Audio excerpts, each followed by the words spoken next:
وما بين الغيرة والصدمة تبادر إلى نفسه السؤال التالي: بما أنهم هم متقدمون، لماذا نحن لا ننهض بحضارتنا؟ ولماذا لا نتقدم مثل ما فعلوا هم؟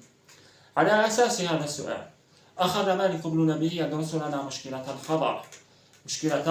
الحضارة، وقسم لنا العوالم إلى 3 أقسام: عالم الأفكار، وعالم الأشياء، وعالم الأشخاص. ورأى بأن تقدم الحضارة أو تخلفها مرهون بوجود الفكرة أو غيابها، وتحديدا في الأفكار الدينية، محددا ذلك ب3 مراحل أساسية، وهي مرحلة الروح، مرحلة العقل، والمرحلة الأخيرة وهي مرحلة الغريزة، أو بمعنى آخر مرحلة نشوء الحضارة، ومرحلة القوة، ثم مرحلة الضعف والانحطاط والسقوط.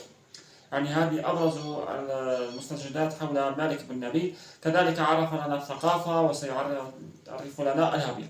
المهم عندما تشتركون في القناة وتقدمون لنا كل الدعم، وهذا يعني سنفيدكم بالجديد وسنتقدم إن شاء الله. شجعونا فقط بالاشتراك ولن تخسر شيء.